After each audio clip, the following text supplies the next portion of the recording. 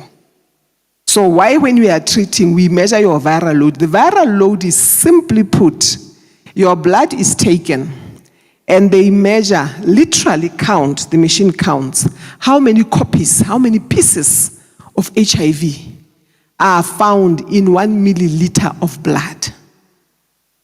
So when you say that your viral load is 500, we are saying when you have drawn 1 milliliter of your blood, there are 500 pieces of HIV in there. You understand? This is why this thing becomes infectious. And that's why the whole thing of treatment is to keep the viral load low. Because if in your blood that we draw, there is only 2 copies, the risk of that infecting the next person is very low. But if in 1 milliliter you've got 2,000 copies, what are the chances? As soon as it finds a place, there will be infection. You understand? So that is the trick behind this issue of the viral load. Now, as we suppress the viral load, the CD4s and the rest of the cells are able to recuperate. Less and less of them are attacked. So your CD4 rises. And so usually somewhere when somebody comes in maybe with a viral load of 5,000 or 10,000 millions or whatever, their CD4 will be very low. And I've seen somebody with a CD4 of 2 or 3, which means in every milliliter of blood when you take out, there's only 2 or 3. But on the other hand, there'll be millions of the other guy. So think of that as an army. You understand? You are so outnumbered, so outgunned. There is no fighting in there. So this is the thing. And this is why when somebody comes and says, I am cured of HIV, we say, no problem. Take their blood. Let's go and put it under the microscope. If there is still some copies of virus, you are not cured. You understand? You are suppressed. And this is where the language becomes important. People always ask, why is it that, as he said, there are no symptoms, the person looks just fine, and yet you say that the person is not cured? It's because the drugs are keeping the virus under check. You remove those drugs, the virus begins to check. I always imagine the viruses as little kids playing who are very, very smart. They keep peeping. Is the guard still around? So, none of them passed by. It's been 10 minutes, nobody passed. Let's go. You understand? And as soon as they go out, they start wreaking havoc. That goes to the reason why we talk about giving drugs at the same time every day, taking your medications the way it's supposed to be taken.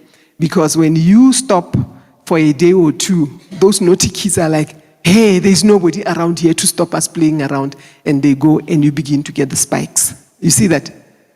I have a very active imagination, but it helps me to see these things on how they work out. So, this is the life cycle of the HIV virus. Very fancy picture, but very detailed and helps to see what we are saying. So, at number 1 there, number 1 is right on top there. You see 1. Right there, see that? So that's where it starts. It comes in, and as it comes in, it sends its own little messengers and it attaches on the cell. Having attached on the cell, it then becomes a chemical reaction, of sending the chemicals and things to make the cell open up. Because cells will not just open up on their own. And as soon as the cell opens up, it fuses its membrane to that of the cell and takes out its internal structures, the DNA, the RNA, the thing that makes the cell the cell. So it goes in and you see that, and then it opens up and goes and marries, if you please, joins itself to the RNA of the body. And this is when it starts to say you, because RNA is the engine that tells you how to manufacture, what to manufacture. So that's what I'm saying, it's a saboteur. It goes in and goes to the plane, the pilot. You are not going to OR Tambo. You are going to Namibia. You see? And so the plane turns around. And when it goes that, it starts to produce HIV. And when it produces HIV, remember it's got itself in the membrane and everything, and then out comes a new cell. So this is the life cycle of the virus at cell level. So when we are talking treatment, the different treatments that we are talking about, the ARVs, they will address each one of these steps. That's why you have got different ARVs. There are those that work on this part to say it doesn't attach. There are those that work on this part to say, even if it goes in, let it not attach onto the RNA. There are those that work on the maturity to say, okay, they have come in here, but don't let mature ones come out. Different ARVs work at different places. So when somebody has been on treatment and then they begin to fail the treatment, the doctors will look at that and say, oh, which ARV did they have? It was just working on the membrane. Let's give them the one that works on the inside. And sometimes you are given 2 or 3. The 2 or 3 combination is to make sure that if the one on the surface fails, then the one on the inside should succeed, or the one on the mature cells should succeed. That's why when they give you 3, we say take the 3. Don't pick and choose.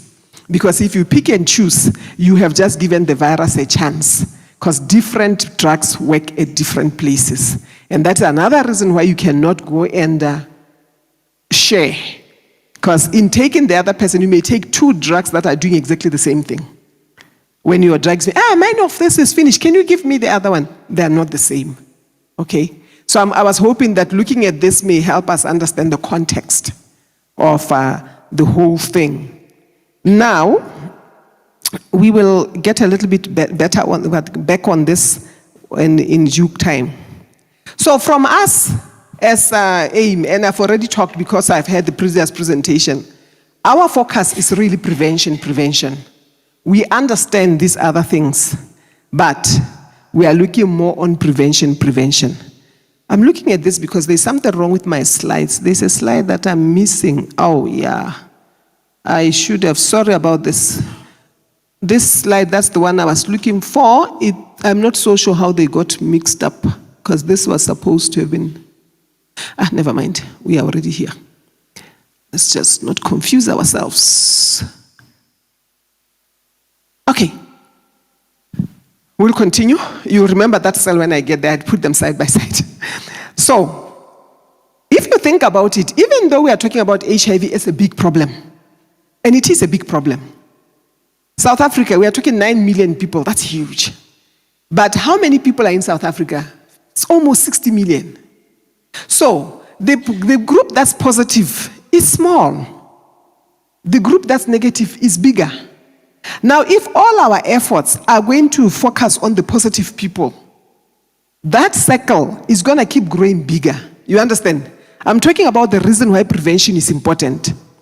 Prevention is important because we don't want this group to grow. We should be focusing here. And I've been working in the HIV world for a very long time. And from the beginning, even in the 2002, when I used to sit in the national level, I would say to them, I understand that 20% is prevalence is 20%. It's a big problem, I understand. But guess what? 80% is negative. Let us have programs that are focusing also on the 80%. Some of us have been lonely voices crying for that forever, and I still want to cry for that even in the church. Why? Because if you don't focus on the 80%, you are going to end up with the 20 becoming 21, 22, the 80 becoming 78, 79. You see that? And the 20% is extremely expensive. The whole maintenance of it, we are just talking ARV, but you know there's the CD4s, there's the viral load, there's the medical checkup, there's the liver function. There is quite a lot that goes on into this 20%. So yes, let's support them. Yes, let's put all support systems and medicine and everything, but no, we can't ignore the 80%. Let's put just as much pressure on the 80%. So when I took the office for AIM, that's what I've come up with to say to my leaders, we as AIM, we've been doing well. We are in the communities, we are supporting the infected and the affected and the like, but we have not done well enough. We are not in the churches. We need to get to the churches. We saw that the message of prevention is the biggest message in the church. You understand? Because then we can keep the church small. And so I've already started talking to you guys about what your role is in this. Yes, let's help. Let's do the food. Let's do the medicine. Let's do that. But I would pray to God we do more on warning the people, on keeping the negative people negative. Because that's how we are going to survive as a nation and as a race, okay? I like that because the spirit of prophecy is actually very, very right on that. In the book, Medica Ministry, or the manuscript there, she says, the distinction between prevention and cure has not been made sufficiently important. I've applied the emphasis. It doesn't come like that. I've put the red marks. Teach the people that it is better to know how to keep well than how to keep how to treat the disease, right? And that's what I'm wishing our medical missionaries will take to heart. And I will talk about who the medical missionaries are shortly, but for now, let's look at this, all of us. It says our physicians should be wise educators. I say that to the clinicians too. Warning against self-indulgence. Is that not the problem that we're having with HIV? Self-indulgence. We should be looking more and putting more effort on warning the churches on prevention, back to the Bible, back to the things that should be there. Showing that abstinence from the things that God has prohibited is the only way to prevent ruin of the body and mind. Has he not said, thou shalt not commit adultery? Has he not said fornication is fornicator? You know, this one sin that God is very clear about, you are not going to go to heaven. You know that. Outside are the fornicators and adulterers, outside the city. We need those sermons to come back. Because this is prevention. And you, medical missionaries, you are working out there. I've said the same thing to the pastors. But you especially, you are in the communities. Let's remember these things. The spirit of prophecy is very clear. Prevention, prevention, prevention. Okay? How do we prevent HIV scientifically and otherwise? We avoid contact with contaminated fluids. Whether we talked about them, whether it is the semen, whether it is the blood products, whether it is the secretions and the like. So, we have to take the most effective way. And the most effective way for not having semen and vaginal fluids and the like is to avoid sex. That's the most effective one. That's beaten by any other system on that, right? It's the one that beats all of them. When we have people, when we talked about this, you can think about it, what you think. When we were with the hospitals, I say to them, you know, COVID has taught us something very important. Before COVID, people would have thought if I came in with a mask, I am being, what shall I say? This is the part where I think in my mother tongue, I don't know the English word for that. That's like I'm being, distancing myself from yourselves. Yeah, but shema kastran, but it is stran. You understand? I don't know what they call it in English. Maybe they don't do that. But it is something like I'm trying to be rude in a way. But COVID has taught us that it's okay. You can stand in front of people with a mask on and talk to them. There was a time that if you had your gloves on and you are touching people, it was like, am I too dirty for you? COVID has taught us. And these lessons were always there. They're actually there in the Bible. You know that hand washing is there in the Bible all the way in Leviticus. God told Moses, tell Aaron, put up the gold basin in between the tent of meeting and the tent of the people. Fill it with water. Let Aaron and his children wash their hands and their feet before they come into the sanctuary. God has always been very clear about that. So the hand washing techniques and the like are not coming with COVID. Now imagine a situation if you medical missionaries would have taught us, well, I'm a medical missionary too, by definition. All of us who are in health work would teach the churches to keep water outside. Can you imagine what would have happened to ourselves when COVID came? We would have been the champions, right? If we were following what the Bible says. Because the Bible is clear on that. You know? So, now that we are in an era where we are disobedient, we don't follow all these things, there are other methods. Like putting on gloves. So, here is the question. Would it be so wrong to put on gloves for foot washing in the church? I put it to you and your churches. We will not legislate it from the top, because then someone will be asking, who is going to buy the gloves? But the point is this: if we are living in an era like this, instead of stigmatizing and saying, this person has got sores on their feet, what if I catch that? What if we had a system of just putting on gloves? Then we could wash each other's feet without bothering that, oh, they smell. This one, look at the things that are there. You know, we've got stories that come out of the church when we have foot washing. Of course, because they know where their feet have been. But that is not the spirit of it. So I'm saying to us as people who work in health, perhaps we should look at some of these things on how we can best help the church to stay together. if the things are not breaking any of the laws and the things are actually helping, how about that? So, because in the context of HIV, we are saying that what you need is a barrier to avoid any of the contaminations that are there. And I'm not talking about infidelity, I'm not talking condoms, that will come to that discussion. I'm talking simply people dealing with people. Because when we don't have this, we had situations where a lot of the people who are volunteers in the community died from AIDS at the beginning. You know that? Before we realized that just bathing somebody who has got sores on their body. And because our culture was like, how dare you put on your gloves when you are washing your mother? And then you got the HIV from there. We also had people, parents who died. I have a friend who died from COVID because they were looking after the children and not with the protection. He's my son, you can just protect. So I think we need to be also conscious of the things that make sense for ourselves, because we are the people who are teaching people hygiene and prevention and the things out there. Another way of prevention is getting to know your status. And yes, my sister, we advocate that people, before they get into marriage, it's in their interest to know each other's status. My challenge is where the third party comes in and starts telling them what to think and what to say. You understand? Because sometimes some of the things that I've seen being done, the third party being the pastor or the minister who's supposed to marry them off, calls the family and says, hey, your children are trying to marry. We just thought you should know that the one is HIV. And you see what I'm saying? It becomes complex.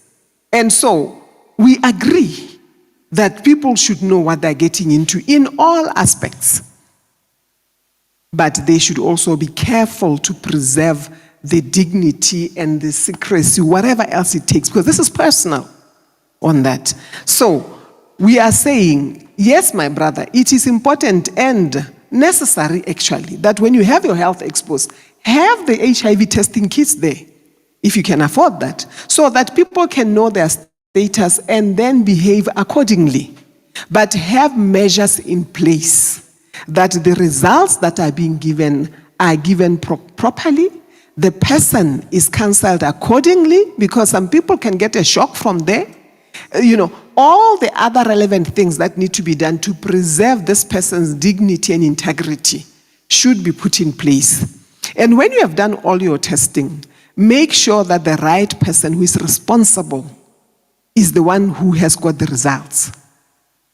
They are not to be shared with everybody. There are people who can know those things. I like Nairobi. You've got Nairobi Central. They've got a very, very beautiful system there. They actually have got a program that's set in, they call it the Samaritan, and I'll show you a few pictures of what they are doing there. It's a huge church, membership of over 6,000, huge church. Every Sabbath they've got about 4,000 people worshiping together there. And they have got this system that has got an actual program with actual people who work full-time. When they have projects and the like, these are professionals. They handle these things accordingly. And they actually apply for the PEPFAR funding and for all the fundings to run church HIV program for orphans and vulnerable people, totally organized. We work with them and we fund them also as AIM, and I'll talk more about that. Another way of prevention is taking ARVs accordingly. Remember, I've said when you take ARVs, they suppress the virus. And that means it will stop the infection. Even the people, we talk about discordant couples, the people who are married and you know the one is positive and the one is negative, we encourage them that the one who is positive should take their medicine accordingly. Because we have this that we call U equals to U. Undetectable equals untransmissible. If you take your medication accordingly and the virus is fully suppressed, that when you do your viral load, it shows less than, by the way, we never say zero. It's less than so many copies because we still don't have machines that can come to zero. If it says less than 50 copies, it means that in a milliliter of blood, we can get no more than 50 copies in there. So your risk of transmission is very low for the people around. Therefore, taking ARVs accordingly is part of HIV prevention for those who are HIV positive. Of course, we've got also the PrEP and the PEP, which is another story that I won't get into today. And then comes the one who asked earlier, let's see how these things get together. Keep a healthy body in optimum nutrition. There are people who have HIV and you can't even tell they have HIV because they are doing all the right things. They are doing your New Start or your celebrations, they are eating properly. Why? Because the cells in the body, they need the nutrients that are coming from all these foodstuffs. And if you are staying away from sugar, you help yourself because sugar is bad for your white blood cells. You see, so people who are staying from sugar, and even when you are taking fruits and things that have got sugar, take them in moderation. Avoid the juices, avoid processed foods, do them as natural as possible. You are medical missionaries, you probably know all these things, but I'll say them anyway for the record. So, if you do those things, your body will thank you. And it is possible that you'll be having HIV, but it may take time for it to show. Now, here is the thing. How does the body control the HIV? I've already talked to this. I didn't realize I actually have the slide. Those are the virus, the drugs I was talking about, where they act in different places. And I've actually got a slide that gives different names of different ARVs on where they act. But then, the next one is also equally true. Your nutrients, they act at different places. Now, knowing that it takes a body that have got cells that are well built from nutrition and something that is fighting from the virus, we in AIM will say to you that the best plan for managing HIV is both. If you are going to give somebody just the ARVs and they don't have good nutrition and you don't tell them all these other things, their body will recover somewhat, but they need something to build up the cells. Now, let's see if we can understand this. HIV attacks the specific cells, as I've said, and it kills them. Now, if you keep giving somebody good nutrition, that has not been proven to kill the virus, this is what will happen. The person will recover. Because when you start taking the nutrition and the like, you begin to build more and more cells. You understand? But that is like South Africa is fighting with Namibia. Hopefully that will never happen. They're friends. That's why I can use them as an example. Now, South Africa sends its soldiers to Namibia. And it starts to kill the Namibian soldiers. Namibia does not kill. What they do is they keep bringing more soldiers. More soldiers. As these ones are killed, they bring more soldiers. What do you think is going to happen eventually with Namibia? They'll run out of soldiers one day. Yeah. And when they run out of the soldiers, they'll go to school. You know how the World War works, yeah? They'll go to school and start taking out the secondary school. And they keep bringing them in. They don't have guns. They don't have anything. They are just strengthening the teams. Eventually, if you go to the front line, you are going to find primary school kids holding the guns because there are no more adults. That's exactly what happens with your body. When you don't take ARVs, your body is at war. The virus is here. It's killing. It's killing the cells. It's killing the cells. But you are not fighting back. You are not killing the virus. Instead, you are sending more soldiers to the front line. You are taking the nutrition, and as you take on and on nutrition and everything, the body strengthens. When the new teams come in, the body strengthens. But where are these cells coming from? They are being manufactured in your bone marrow. They are being manufactured in your red bone cells. There are specific places that manufacture the CD cells, the T cells. At some point, it will start manufacturing immature because the body is under strain. There is war in the front line. So it starts to send into the front line immature. How do we know that? When we draw your blood, one of the ways that we know that you are not taking ARVs, but you are just using nutrition, your blood film is going to show the viral load is reasonably controlled on that, but it is still high. Your CD4, on the other hand, is reasonably, is not as high as it should, is still dying, but the type of cells that are there will be baby cells. And you can see them on the microscope. You'll see the small cells, and that's how we can tell that this person is not taking this.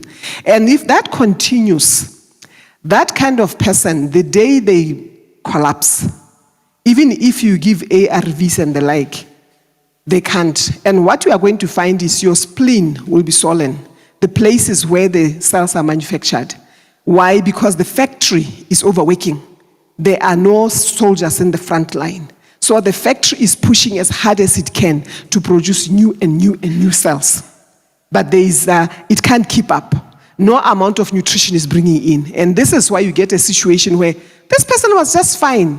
He had just been managing this, and then he just got the flu, and just like that, 2 days he was dead. You get that? So in answer to your questions, when somebody asks on this, that's how nutrition and ARVs help each other. We've got a number of herbs out there that have some effect on the HIV virus. But none of them so far, with the various tests that have been done in various countries, have shown the level of effectivity that we are having with the ARVs.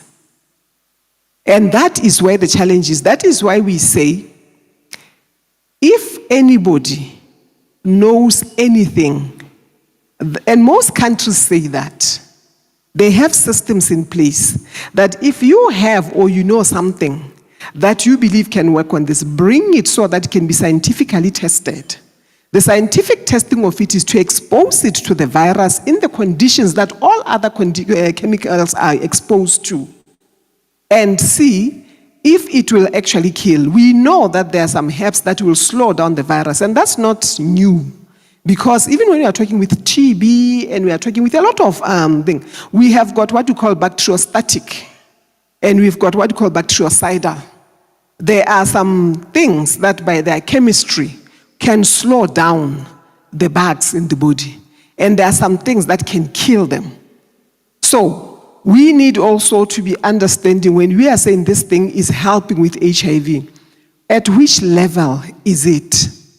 And it is true what a number of you people are saying when we are asking that, yes, there are a number of concoctions out there that people can make. It could be a root from there, a herb from there, a bark from there. There are many concoctions that have been made that aid.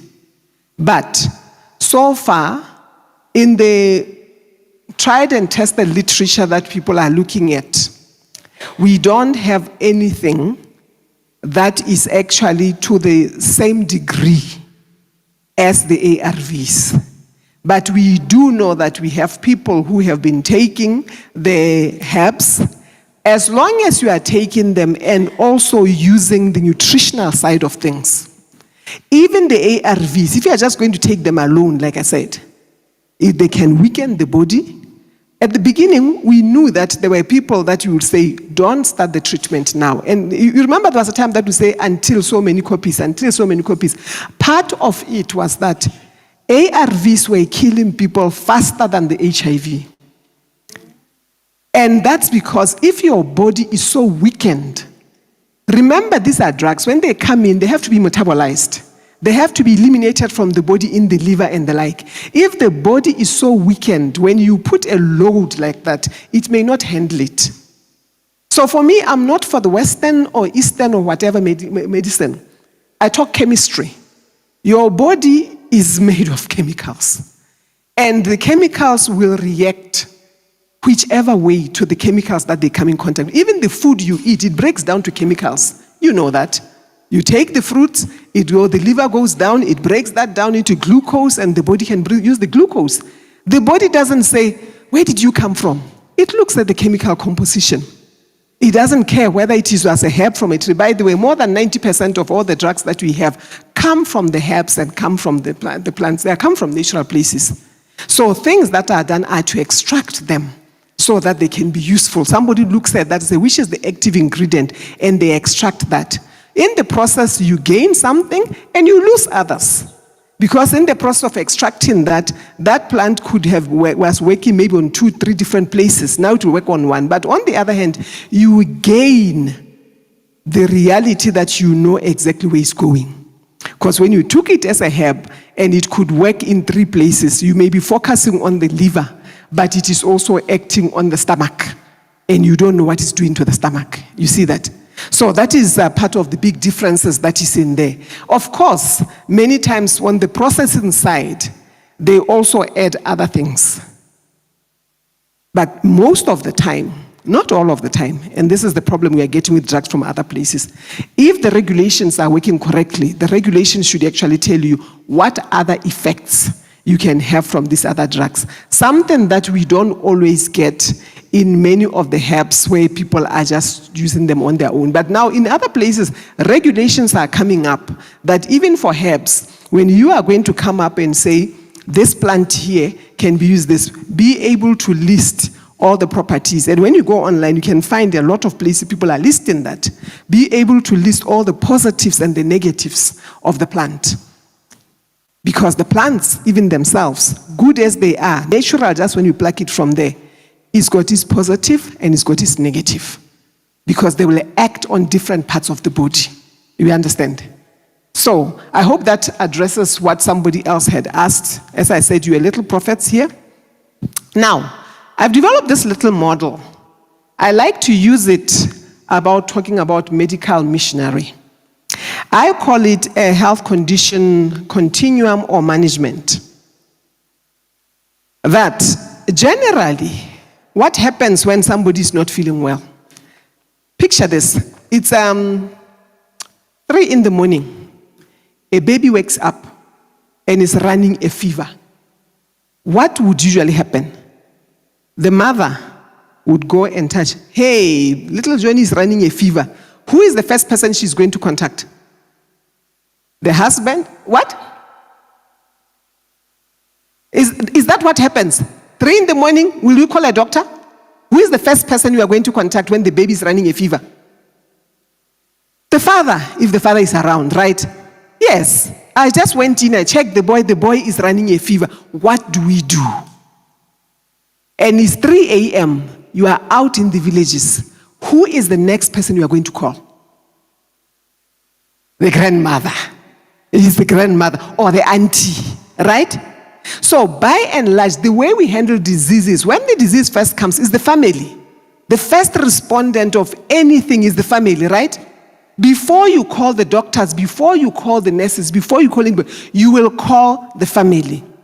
Now, if the husband has had this kind of condition before, we'll probably come up between the husband and the wife and say, let's bath the baby. Let's put them in cold water. This is the part where you guys would have been. Put them in cold water. Put some cold compresses. You understand? It's 3 a.m. And if these are not working, call your mother. Or call the mother. And the old lady will say, give them this, give them the other. It's a baby. What did they eat, right? All those things, that's what usually happens. I'm talking reality here. And so, if this baby is not getting better with all the things that are there, who is the next person that you are going to call? Yeah, a doctor. Doctors are not readily available. And that's generally not the person that we call. Is that not true? If you are in a village, I said you are in a village, and this is on average, our people are in villages. There is an old lady who knows some things. Maybe she knows some herbs. Maybe there is a nurse inside. Maybe there is a health educator. Maybe there is a medical missionary. You know that. Somebody who has been known to have some kind of health knowledge or health idea. Even if all you did was run a health expo, when it's a crisis time and you are known to be in the village, you are probably the one to be called. Maybe a pastor. You know that this is at the stage where you call a pastor. Maybe a shepherdess. But somebody who is known to have health advice is the one that will be called at that time, because it's 3 a.m. Waking up a doctor at 3 a.m. is not easy. So, the health advisor comes in, checks and says, hey, let's rub with Vicks. Do you have some eucalyptus oil? But the temperature is not going down. The baby continues and what have you. Now it's almost morning. What do? Run to the clinic, right? Run to the nearest clinic. This is the reality of Africa. Doctors are not readily available. People in town, yes, you have your doctor on a speed dial, but your average person that's out there in the village does not have a speed dial to the doctor. They will go to the nurse. A nurse, this is the problem. This is what we have. And like I said, or allied health worker. Maybe there is a nurse's aide. In Malawi, we'll have a clinical officer. Different people are there as the front line. They will take the temperature and do other things. Now, when they get there, questions get many now. They will start asking, what did the baby eat? What have you done? And because we have tried all the other things, usually this is when the what?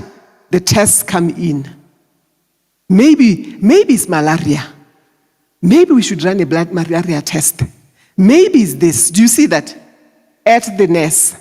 And if the nurse can solve the problem, then problem is solved. But if the baby continues with all the things that the nurse has tried to do, what will usually happen?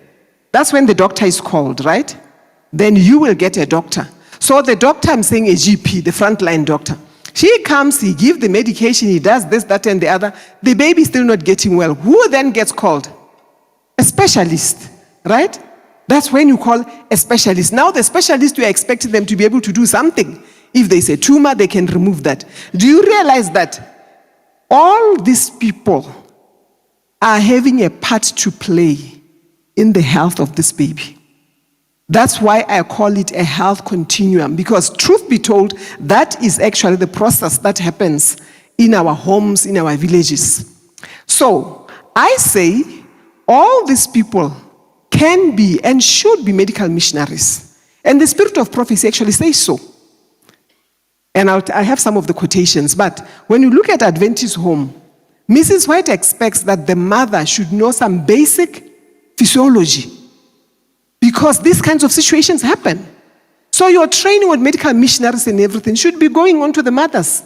Before you marry them off, as you are testing for their HIV, you should also try to teach them about the basic hygiene. She says that.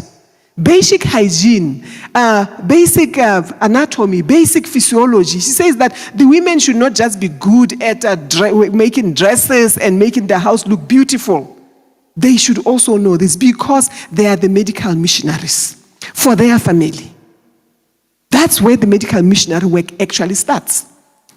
And then the community people that you have been teaching, those of you who are spending more time, are the next level in the communities before we even get to the doctors and the nurses. Here she says, medical mission issue number December 1. I am deeply interested in the subject of medical missionary work and the education of men and women for that work. I could wish that there were 100 nurses in training where there is one.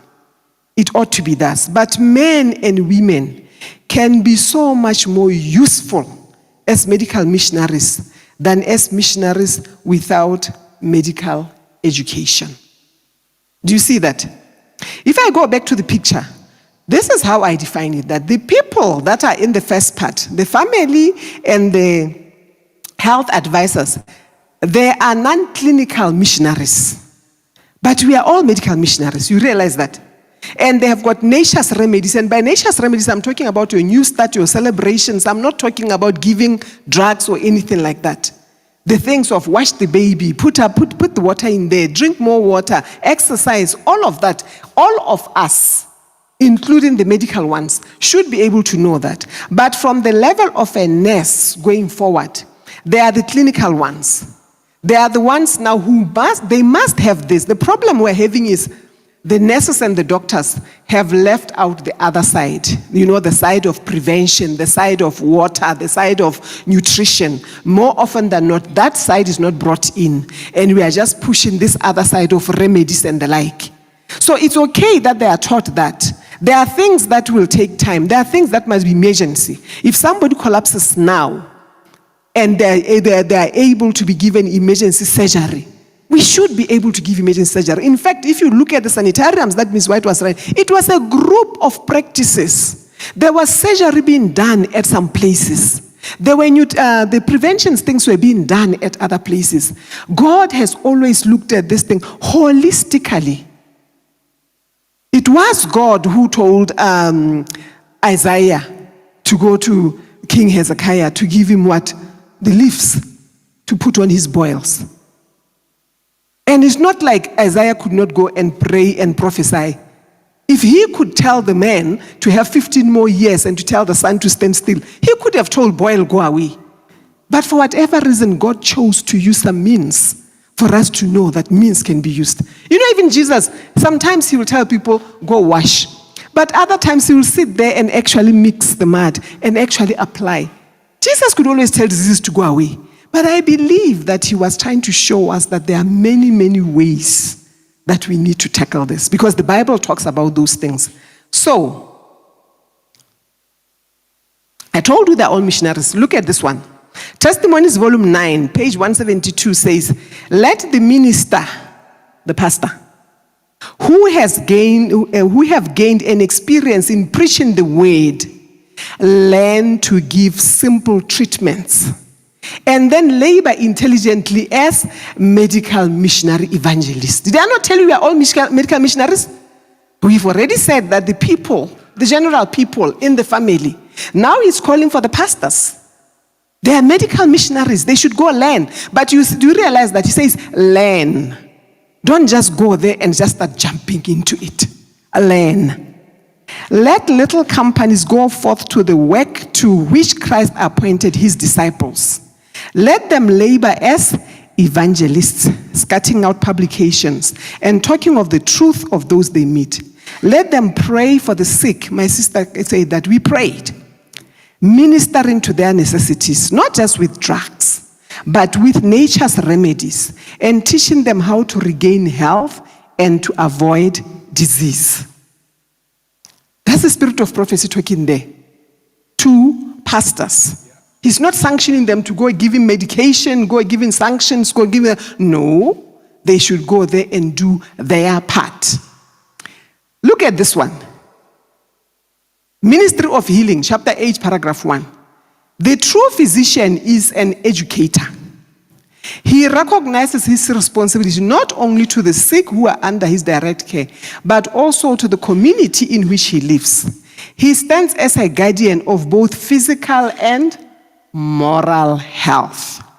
It is his endeavor not only to teach right methods for treatment of the sick, but to encourage right habits of living and to spread the knowledge of right principles. That's medical missionary work. You see that?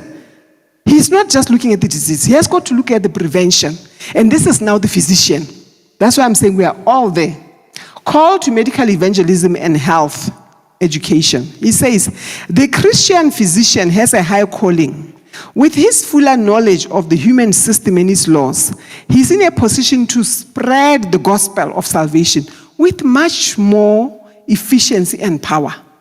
And I say this to my doctors, that no, yours is not just that. You are a medical missionary as a doctor. The first and chief object of the gospel and all that pertains to it is to what? To seek and save the lost. The ministry of the gospel, whether by a minister or the physician, is to reach out to men, a helping hand wherever it is needed. It is to minister to the sick and suffering physically as well as to the sin-sick soul. Who are the medical missionaries? All of us. But we have different parts to play in that continuum of health. Some of us can only wake up at night and just give cold bath and hot compresses. Some of us on the other spectrum are gifted enough to be able to do operations. But all of us must know that it is to God, not to the recovery of this body which is going to die anyway. You know? We should ever remember that the object of medical missionary work is to point sin-sick men and women to the man of the Calvary, who takes away the sins of the world. And I'd like to plead with my medical missionary friends that even as you are working as medical missionaries out there, unfortunately, for whatever reason, we have gotten ourselves in a bad space as a church. a space where people who should be working together are pulling apart. Each one, at some point or another, if truth be told, they are looking at their stomach. Yes, because we have people who start off as medical missionaries and then get off into the business of medical missionary, where the business is to raise as much funds to the extent that they tell people, don't go to the doctor, don't take this medication, don't do all these things. Somebody just had an operation and the doctor operated. They've given them some other, no, don't do that. You should only come to me. Somewhere along that line, we have lost it. Because each one of us has a place to play. Remember my circles? The circle of the people that are sick of any one condition is always smaller than the whole. And all of us are called to the big circle. Prevention, prevention, prevention. Because when we get to the small circle, a lot of us will have limitations. Some of us may have ability to massage somebody until they are good. Some of us may have ability to cook and may use food as medicine. Not everybody can do that. But some of us will have the ability to go beyond that, to operate surgeries. That's not everybody who can do that. Okay? So we are all medical missionaries and we all belong here. Some of us have not read the statement, and it was made a long time ago. Signs of the Times in May 26, Mrs. White writes, the truth of God is progressive. It is always onward, going from strength to strength, from light to greater light. In our knowledge of truth, there is first a beginning in our understanding of it, then progression and completion. First the blade, then the ear, and then the full corn. You should read the full article. How she talks about people who believed they knew everything. And we have that danger now in the church. There are some people who believe they know everything. And they are not willing to be supported by others. Unfortunately, they're on both sides of the aisle. You've got doctors who will not listen. You've got medical missionaries, as in people who are working as guidance people, prevention and the like, who will not listen to the doctor either. How do we expect the world to hear us when we are not together ourselves? If any one of us knows something that the other doesn't know, wouldn't it benefit us to sit and reason together? Even God being God, he says, come, let us reason together. How can we not sit and reason together when we are people? Do you know this? Counsels to parents, teachers, and students. Page 425 says, God is the author of science. Scientific research opens to the mind vast fields of thought and information, enabling us to see God in his created works. I have heard unfortunate statements from some people who call themselves medical missionaries, saying that we can't believe in the researchers. We don't use these modern things that are here. Can we really say that? Not everything in science is good. That is true. Not everything that technology brings is good. But by the same token, not everything is bad. If I stood here like Jesus did, talking without a mic, I would lose a voice. I'm not God. I can't keep my voice up. I don't know how he used to do it. With the 4,000 and 5,000 and no mic, yeah? I am grateful for this technology that I can talk to you. I'm grateful for this technology that I can point to you this thing, you know. I could be saying these verses and you are saying, and you'll be sitting trying to write. I'm grateful for the technology that you can take pictures right away. I'm grateful for the internet. You can go online yourself after this, go and type this and download the books and read them. Jesus is going to come sooner thanks to technology because the message spreads faster as long as we use it correctly. But I'll be the first one to take off the phone and the internet from my children when they spend time on the wrong sites. In the internet, all bad and good is there. But we have to train ourselves properly. To say no internet, no cell phones, is to be extreme. God is not anti-science. Are we together, church? Having said that, here are some of the things that we are learning from science. The HIV drugs that we've been talking about, we have another bigger problem called drug resistance. We have a body at the World Health Organization, it was established somewhere in 2012, that monitors global resistance. And we monitor it at various levels. I don't know if I wrote everything there. But we monitor at the national level. Let's see what I wrote so I don't speak outside because I've got too many things in my head. Okay, so we are monitoring about how many people have got resistance to the drugs. And the resistance can be shown that the person has been taking medication, but their viral load keeps creeping gradually up. It says you are beginning to form resistance. And then we monitor also, I'm not going to follow those steps, they make me dizzy. Then we monitor it on the level of those people like children who are born to parents who are on ARVs. You realize that we know we have this wonderful program of prevention of mother to child. And this is the point where a lot of us have to keep an open mind. Because sometimes with a lot of this good comes also a lot of the challenges on the side, yeah? So the prevention of mother-child is a wonderful thing. The mother takes on the drugs and then she's not able to pass on the virus to the child. But that child is exposed to the drugs.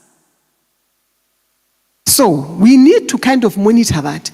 If the child, and we have two types of outcomes. There are some children that, notwithstanding all of this, they're still born with HIV. And there are those that are born without HIV. And there's a lot of research that's been done on the two groups. What exactly has been the effect of the ARVs on the child when she was in utero and the mother was taking the medication? Now, those ones that are coming out HIV positive in spite of the medication, we now test them for resistance. And we often find out that they already had formed resistance inside. So we have cases of, this is one that's troubling us the most. People who form resistance and then go on to infect others.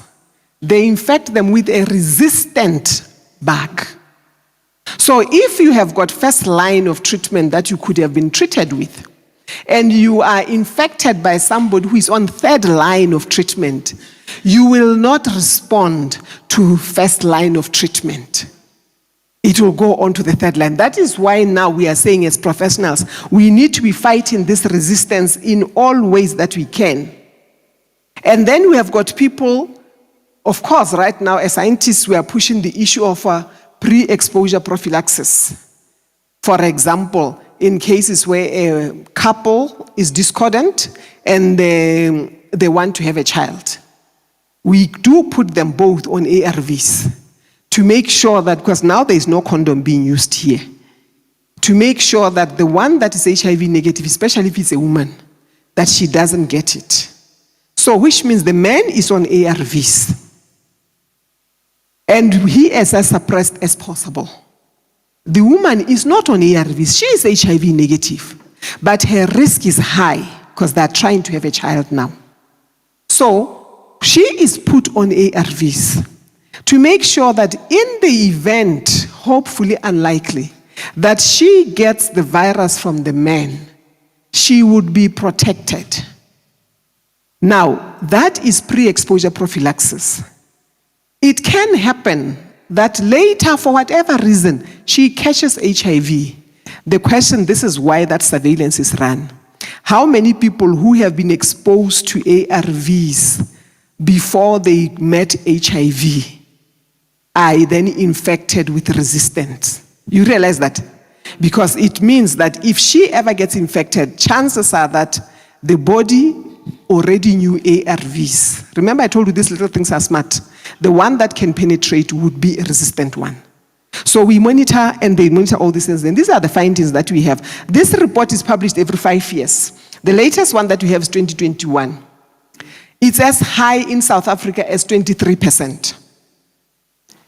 So 23% of the things that the people that are being tested with the virus of all those different levels, the surveillance is showing that we have got resistance.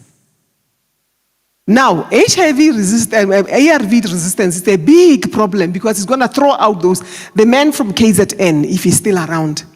That is the reason why we have got to be talking prevention. And if people are on ARVs, we have to say, take them properly. Because if we all come to a point of developing resistance, the ARVs will be thrown out of the window.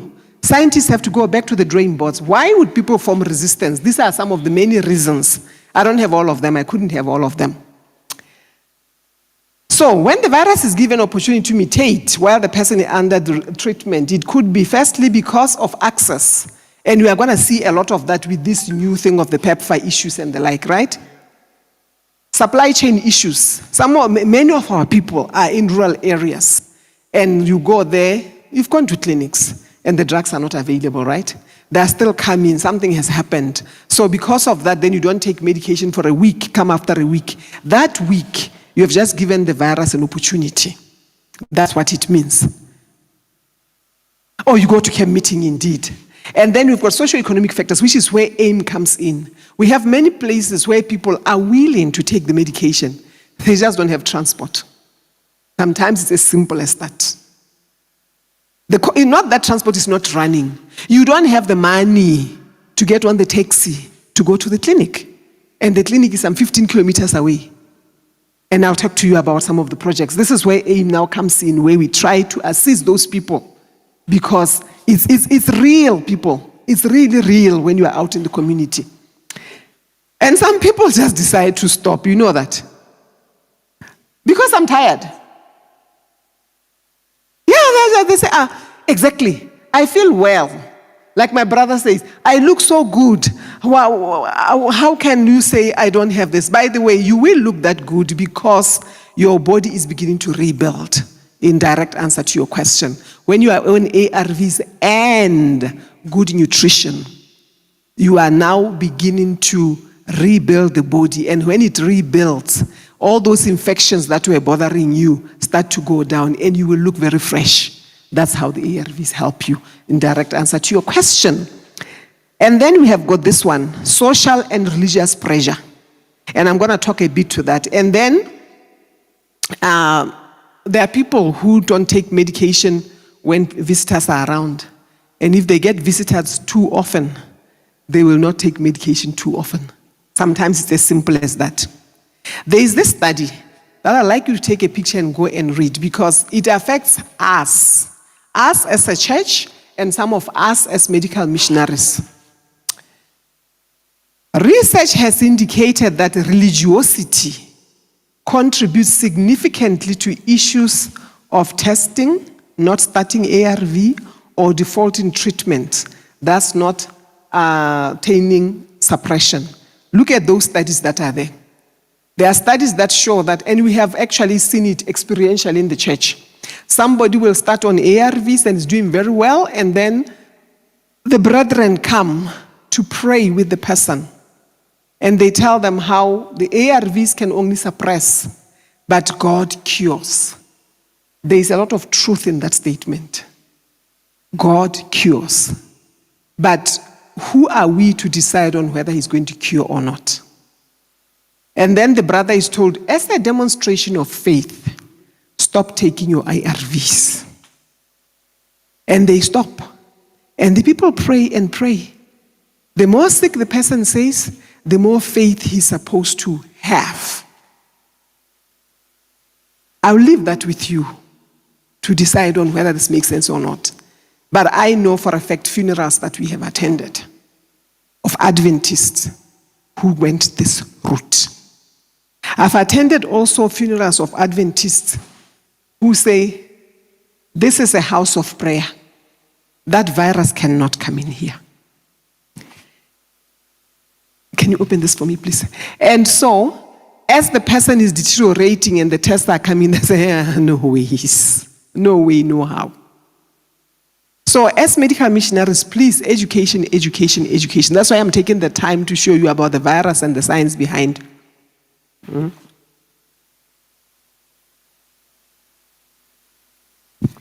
So what other prevention strategies do we have on board? And I'm landing now. I agree with the brother who has gone out now. The world talks of A, B, C, right? And we all agree with ABC in the context that should be abstinence. If you are not married and you are not in a relationship that is legally binding, abstinence. And B, be faithful. And then C, in marriage, in that relationship, condomize. That's our stand. He asked, what is our stand with condoms? The trouble is, the world seems to have gotten their alphabets mixed up, right? C, C, C. We don't hear A, we don't hear B, and the church has joined the world. We are not hearing the A in the church. It's almost like it's illegal to talk about abstinence to young people. I have had this question being asked, Dr. Sipwe, you mean, we know our children are having sex anyway. Why shouldn't we give them condoms? And here is the stand. The stand of the church is very clear. Abstinence, abstinence, abstinence. Be faithful. Condoms are for those people who are in the marriage relationship, and it is their choice. That's where we differ with Catholics. I don't know where my brother went. That's where we differ with Catholics. Catholics don't want condoms, period. Adventists don't talk what married people in the private space of their bedroom are doing. We don't marry children, we marry adults who can make decisions for themselves on what method of birth control they want. If they want counseling, they can be given counseling, but the decision is left to the married couple. No, the church position is not to distribute condoms. That is not the church position. Having said that, the church runs health facilities. The doctors and the professionals in the health facilities are at liberty to treat the patient in front of them with the relevant treatment for that patient. You understand that?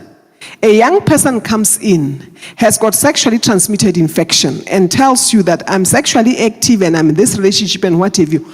Between the doctor and the nurse, or the doctor and the patient, or the nurse and the patient, they will dispense, not distribute, dispense the treatment that is relevant to the person.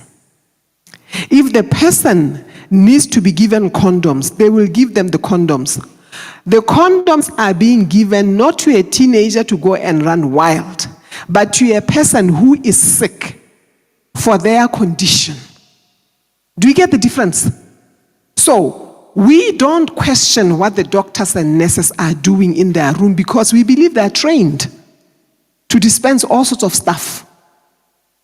I have been a superintendent of one of our hospitals. I've been called by governments to say, why isn't your hospital distributing drugs and distributing condoms and having a condom dispensing there? We had a very good answer for them. That was in Botswana, in Kenya. A very, very good answer for them. We've said to them, we are members of the Seventh-day Adventist Church. This hospital is under the church. As a church, we do not believe in premarital sexual interactions. And from where we stand, condom belongs in the world of sex. We will give condoms to any married couple that comes in. And we will give them for free. You go there, you talk to the sister will give you. Say, we don't put them out there because they are not for everybody. These are for married people. Married people can come and collect. But if any parent wants their children, because you are saying children are having sex anyway and we should prevent HIV, no problem, come and collect for your kids. It's you, the parent, who wants the child to have sex, right? It's you who knows the child is having sex all over. It's you who is concerned about the infection for the child. Do the right thing. Come and collect as the parent. And how you choose to decide your batch as the parents at home is your business. For us, we know you are a married couple. We are giving you want 20, we'll give you 20. When you go there, you call your family, you distribute. That's a family relationship, it's not ours. You think they came? You understand? Sometimes people want you to run their families. And I've been taken to task by the employees, the staff in the hospital. They say to me, Dr. Sigwa, you are refusing to give us the condoms here. Other facilities have them. And they reported me to the ministry. So the permanent secretary, the DG, came. And I was put there in front. Your staff are saying that you are refusing to do this. And you are actually helping to spread the HIV. I said to them, you said my staff, right? I expect my staff to work. I gave them a chair, a table, and a pen and the things. And for those who are doctors and nurses, we've given them uniform. Tell me which part of the job they do for the hospital requires condoms. As soon as you tell me that, I'll give them, because I can't see any part of the productive work that they have to do for me as the employer that requires a condom. So I'm okay with that. And the minister, of course, had to turn back. And I've said to them, I am so okay with giving the staff any implements to make them do their job well. I doubt, though, that condoms will increase the productivity.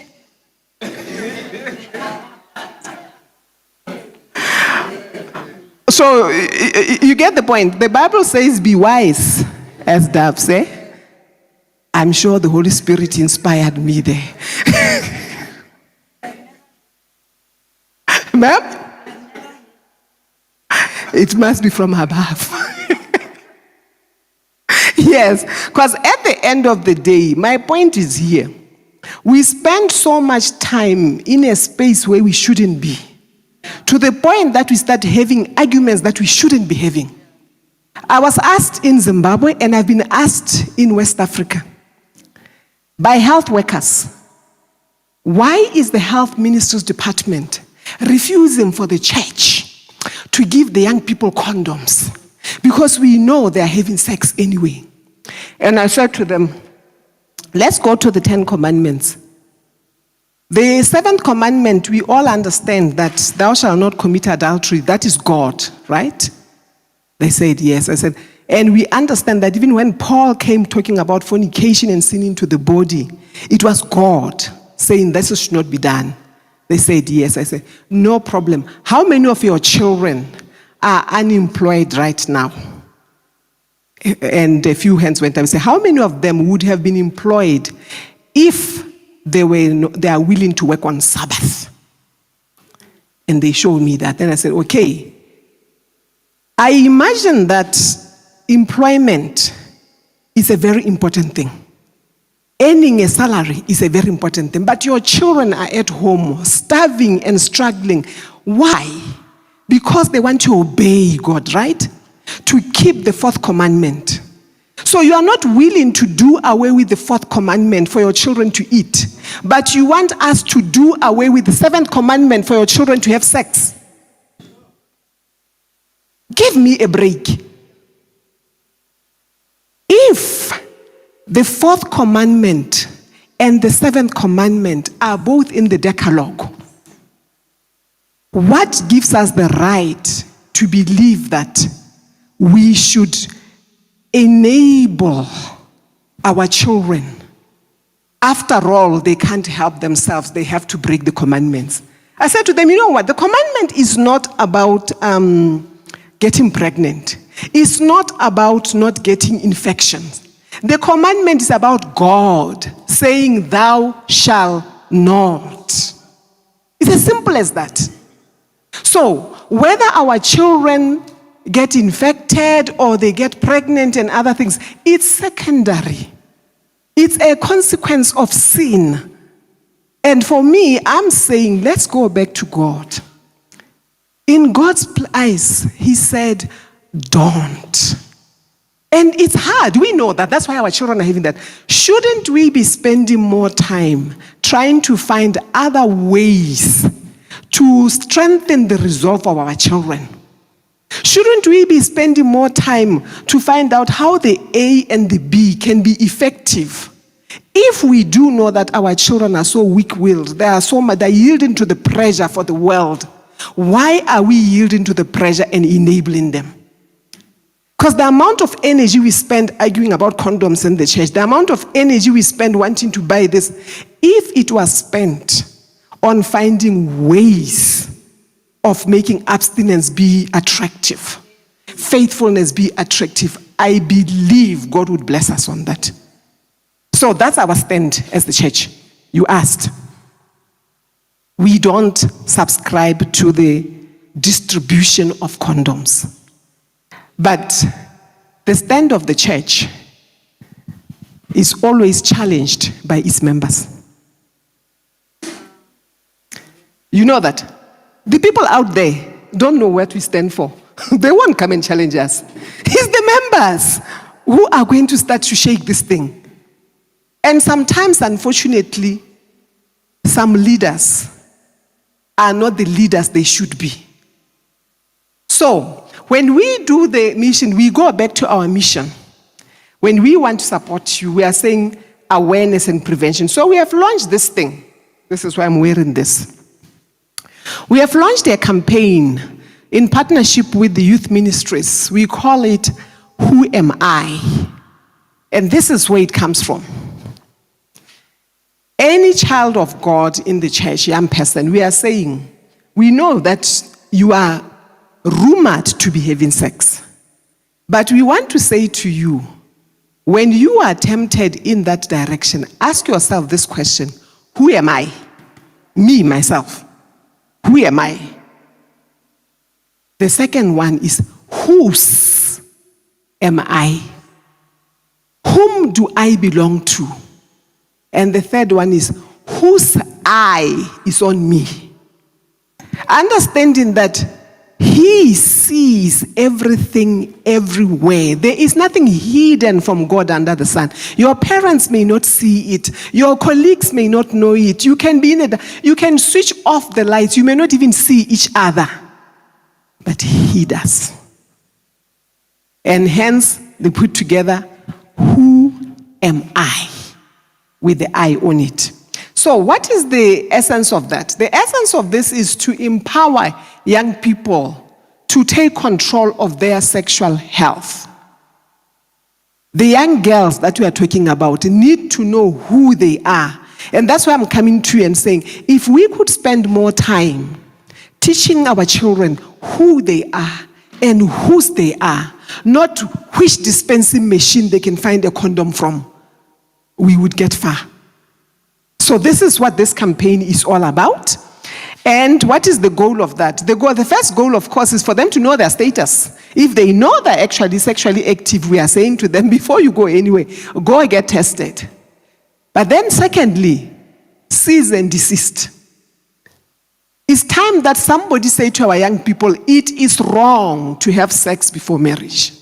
It is wrong to have sex outside the marriage circle.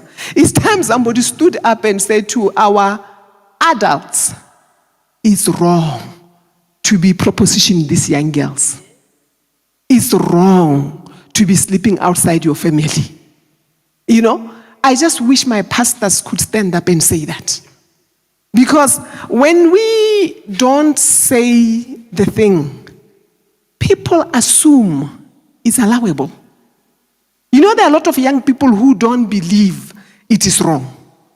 There are some who don't actually know. We had the Pan-African Congress in December. We were in Nigeria.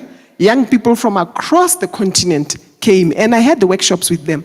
I would sit one-on-one, well, not one-on-one, in a room with maybe 20, 30 from different countries around Africa. And I would ask them, you are rumored to be having sex. Even though you're not going to say, oh, yes, auntie, if you ask around anybody here, if they're honest, they'll tell you. Then I ask them, but you know that it is wrong to do that. Some will say, but what makes it wrong, auntie? And I ask them, why do you do it? Say, auntie, you don't know. Sex is nice. The problem with you adults is because you tell us sex is bad, sex is painful, sex is this. But we know, when one comes and says, I didn't enjoy it, we tell them, you are with the wrong person. Find the right person. These are your young people. We have problems. So the campaign is running on social media. We have seen those ones and we forward them, and I should send you and forward them. This is what we are asking in this particular campaign. There are many things that we are doing within that, and I will elaborate them. But this one here on social media, here is the first problem. A lot of our young people get all their advice on sex and relationships online. Social media, TV, whatever, that's where they get it. And why? They find what is there. My question to you as members of the church and the like is, what have you posted online to counteract that? The things that you are finding online, somebody put them there. And there is no regulation against putting the right things in there.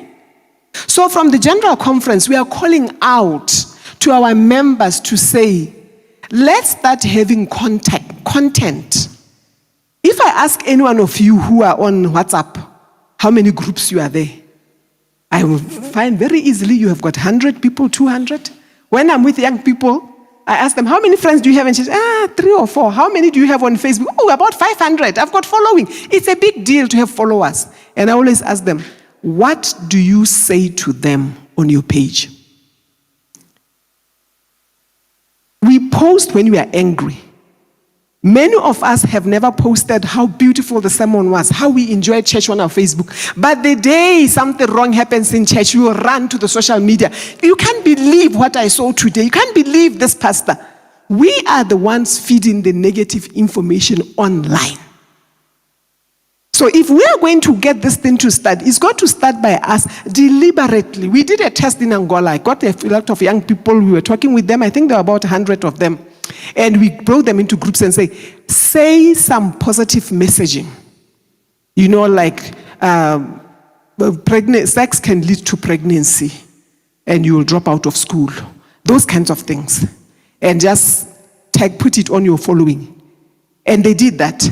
By the next day, we had reached more than 10,000 people with just that small group of people. There is power in social media. But in the church, sometimes spend too much time condemning it for its content that we have never blocked nor added to. If you want content to be better, add to the content. And that's what the campaign is about. So from the 20th of January until the 20th of May, we are pushing young people. First, for them to write messages. And we are pushing chastity. We are saying sexual purity and sexual chastity. If there is someone out there who believes in that, be bold. If you are a virgin and you are proud of it and you are willing to stay, be bold. But the people who have deflowered girls are the ones who are there, right? I have got so many girlfriends, and then this one, I've slept with that one. That's the thing you find in there. That's why there's pressure for our young people, because they're the only ones who are not sleeping around. So this is what the campaign is calling for, and we are working on that. And then, what can you do as a medical missionary? You can educate and advocate for Bible principles, and I've just told you how. You can get your Facebook page to be the place where people understand A and B actually come before C. Because out there is C. Anytime I talk health with people, the discussion is about condom. What is the position of the church on condoms? Why can't we take condoms out? Why are we talking condoms? A and B. Can we talk more about that? You know that if our children were to hear the devil, there's the devil, there's the devil, they will forget that there's Jesus. That's why when we are in church, we don't talk the devil so much. You talk Jesus, Jesus, Jesus. But when we are doing these things, that's what we are doing. Anyway, we are calling out for our churches across the continent to form what we call chastity clubs. And we have partnered with the Youth Alive and the youth ministries to say, in your youth church, there surely is 1 or 2 couples that are dating, preparing for marriage, and they have determined that they don't want to sleep together, but they're under pressure. They are hiding because the others come, hey, you guys, how long have you been going out? 2 years. You have done it, man. You've done it. No, we haven't. What's wrong with you? You know that's the question that's asked. What's wrong with you? How can you be going for 2 years and there's nothing that you've done? We need chastity clubs where it is safe to say, I am 24 years, I am a virgin, I am determined to stay a virgin, and I'm happy with it. But we can't even say that as a testimony in church. You know that? We can't even say that as a testimony in church because it is not acceptable. So what we are calling for is a safe space. A safe space to practice abstinence and to be okay to talk about it. A place where somebody can come and give talks on other ways that you can ease your sexual pressure as a young person. Like go jogging, find a book club. You know, there are many ways that are healthy ways. Instead, the questions I'm answering now, I'm from Malamulo, that side, I had a lot of young people. What's wrong with masturbation? Those are the questions I'm answering. Anyway, my time is up. Don't get me started on this. We are asking you to incorporate HIV messages, prevention in there. I'm going to talk a little bit about the initiative of income generating activities. You can see that you could keep me here the whole day. I've got enough energy for this thing. Here, too much energy. Yeah? I'm passionate about it because it's killing us. And the church is not a light set on a hill that Jesus expected. There is no light shining out of the church. Instead, it's the things we are hearing. Our children are being impregnated by the adults in the church. And I know that for a fact because I've been responsible for young people for a long time. I've been responsible for institutions where the young people come, the young nurses, and say, we have a problem with the leaders. How long is that going to continue? Anyway, this is the reason why we have to talk this way. Christ object lessons. She says, but man cannot transform himself by the exercise of his will.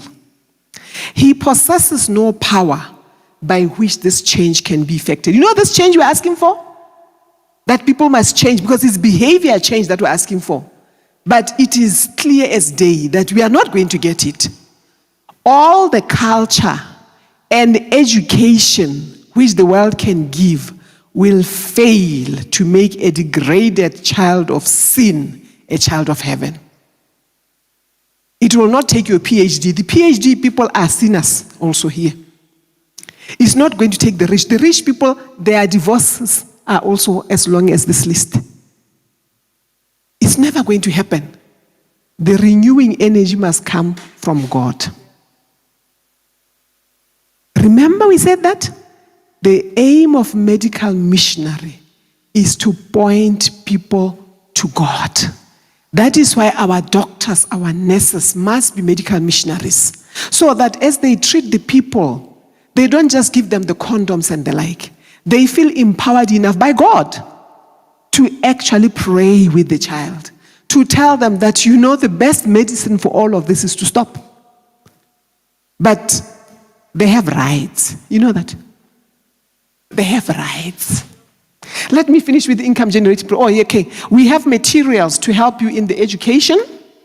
These are some of the things. We have actual physical printed ones.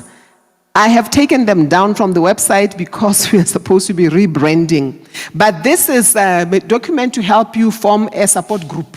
Remember I talked about support group. It's something that helps you step by step on a support group. There is another one here. We have something that called grandmothers clubs. If you wanted to have a club that you can work on. And this, I can send you the soft copies and you print for yourselves. So you talk to him and he'll tell me where we can have you that. How to organize the church for a social service and support group. The instructions and the whatever. I'm just going through these ones because I'm aware that I got too carried away. Yeah.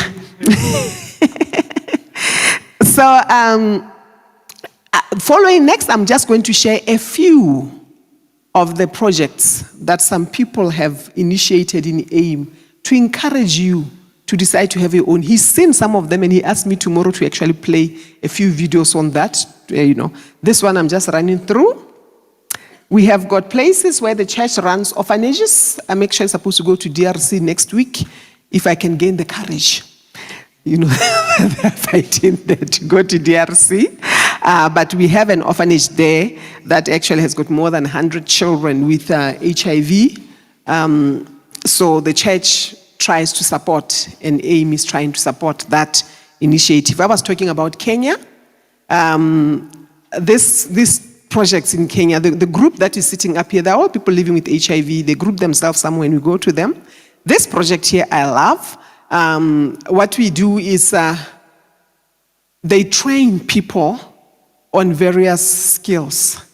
And then, having been trained, then we give you startup. Like here, we're distributing the saloon equipment for these 3 young girls. You can see that they're young, they've dropped out of school, we've got issues in there. So, and the community is a difficult community. So they are trained, they're sent to school to learn how to make hair, whatever school that is, if it's an attachment or whatever. And then they are given that. There are different things that AIM has actually given people. There are some that have done with car wash. Not all of them survive. There are others that have done welding. What I like is the one on the right. The lady you see at the bottom there is a product of the Nairobi Central Church, their program. So they trained her in hair dressing and gave her the equipment from their project. And that was 5 years ago. At the top there is the saloon still running now, and she has hired 6 other girls. So we say praise God for that. And so you see, there's a lot we can do, because in other places, the issue with sex and girls, it will make you very sad. It's actually the issue of survival. What I haven't given you are the pictures, like we're there to distribute some of the sanitary pads. We have many girls who sleep around and are staying in a sexually active relationship for a packet of sanitary pads. Because if they don't get the sanitary towels, they don't go to school. And they're clear-headed to realize that if I don't finish my matric, my Cambridge, my Form 5, whatever you call it, my future is more bleak. So if I sleep with this man now and he keeps giving me money, and I can get my condoms, and they don't have negotiating powers. So this is not the place where you talk condoms and the like. They don't have negotiating powers. Unfortunately, a whole number of them, they end up with HIV, or they end up pregnant and dropping out, even though the idea was to finish school. So this is the part where the church can step up. Led by you, Medica Missionaries, we can really step up our act. It doesn't take much for a church to have a group of young people just to support them. If you look at yourselves as a church, just 1 or 2 girls on that.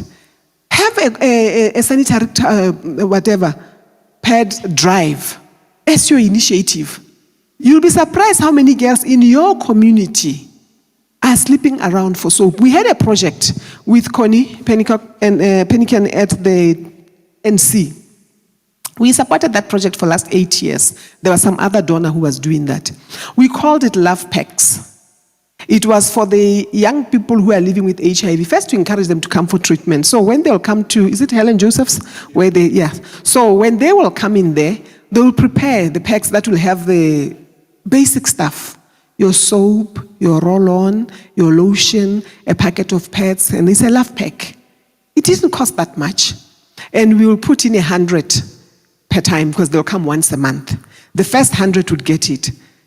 First impact was that the people came for their medication, because the young people, they miss out on that because of the love packs. You know, I put out money this year, and Connie has returned the money. She says, I've been running this for 8 years, Dr. Sikwa. There's another project I'm starting. I have gone from church to church, asking if anybody can take up this. Nobody has taken it up. Now I can't run it anymore because I've got another project that I have to do. And this is at conference level. And I'm holding on the money. Right now I'm looking at where to disperse that money, because we don't have people in the church who are willing, at least as far as her report is concerned, who are willing to take up an established project like that.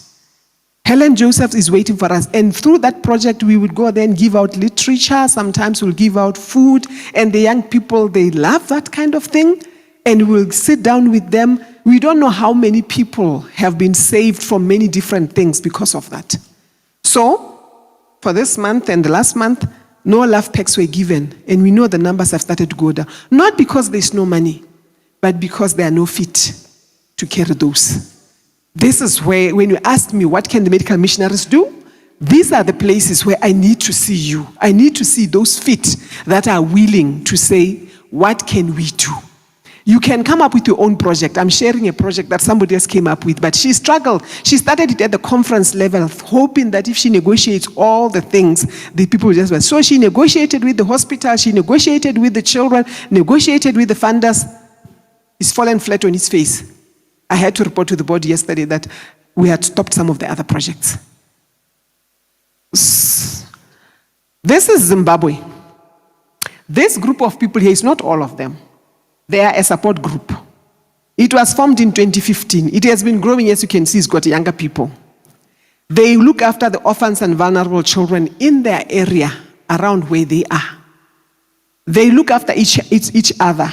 Within the group, there are people who have got HIV and those who are affected. There are some nurses inside who don't have HIV, but they are there to support. And we say that an HIV support group is not for people with HIV, it's for those who are infected and those who are affected, which makes everybody. So they grow vegetables and things and they distribute around.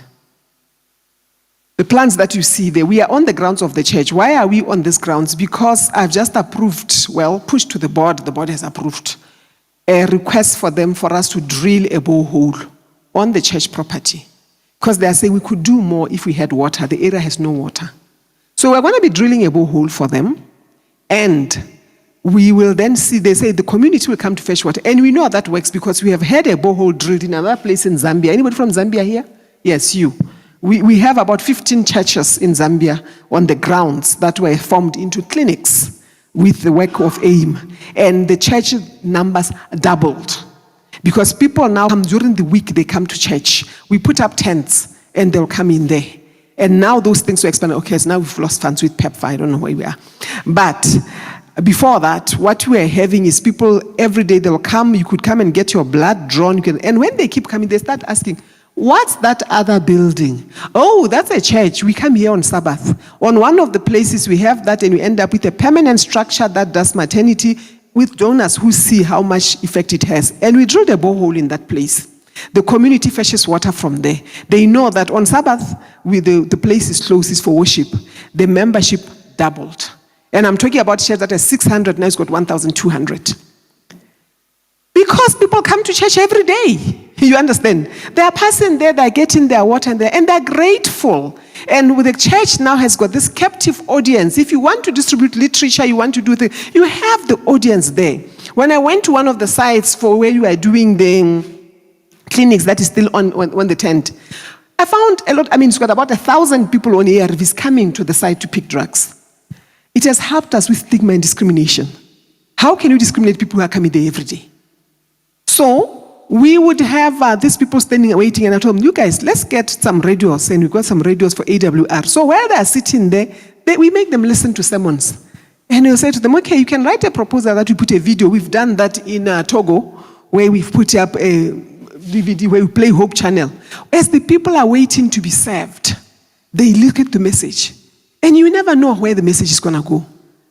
But why will they come when there's nothing happening on Sabbath? Many people don't know what that building is. Did you know that people may not know about the Adventist church?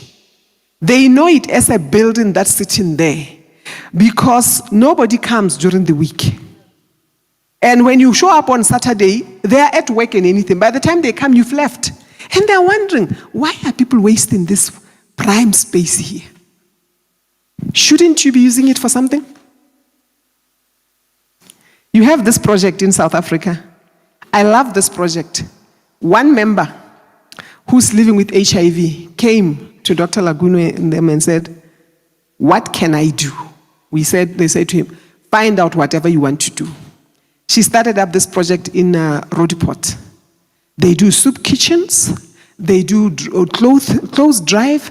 They do all sorts of things. Right now, she's trying to pull me hard. I told her, okay, I'll come in November. She says, I'm going to mobilize the whole district to come in there. One person. She has mobilized so many people. Should see them coming to cook with her, coming to do things because she has the passion. And she says, when they come in there, I teach them and I say to them, I thank God. She sent me a message the other day, says, Dr. Siku, I thank God. You know, for the last 25 years, I've been living with HIV and I'm still healthy. God is so good. I stand up and tell people he loves me so much. That's why I have to do everything I can. So we have things there. I could go on and on and on. Here is the thing. The king will ask them, most certainly I tell you, because you did it to the least of this one, you did it to me. So I am calling you, medical missionaries, that please go out there and do it for the least of them. The thing, a lot of this are all talking about prevention, prevention, prevention. My last quotation is this. Counsels on health. I wish to say that the medical missionary work is the work of God. The Lord wants every one of his ministers to come in line. Take hold of the medical missionary work, and it will give you access to the people. Their hearts will be touched as you minister to their necessities. As you relieve their sufferings, you will find an opportunity to speak to them of the love of God. Okay. May God bless you. On the web. Find me. Oh, gosh. Check it out. Who asked you? Sorry. I just want to acknowledge Vista Clinic, who have been donating most of the money for all the projects I'm talking about across the continent. May God continue to bless them, bless their work. Thank you very much. Sorry, I overran my time, but don't get me on the stage with this topic. What does the church say?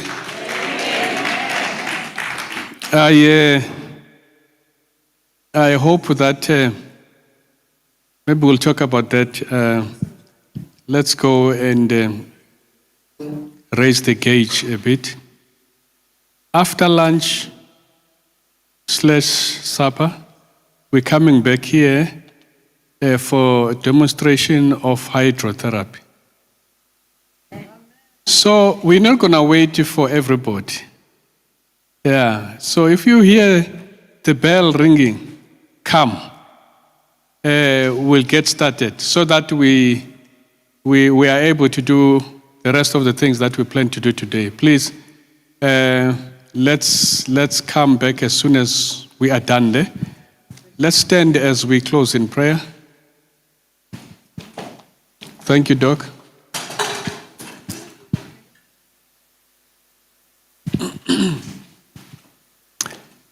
Our Father, we are thankful for the message we have received of this ministry of HIV and AIDS. We are asking, Lord, that you touch our hearts, you give us the agency to support people out there, so that as we do these things, they may get to know Jesus. And as they know Jesus, the coming of Jesus himself will be sooner than we think. Where we have failed, may your grace be sufficient for us. But from today going forward, we have no excuse. And help us, Lord, to have a different ear and eye for help to help your people. May we realize how sacred this work we have called us to do is.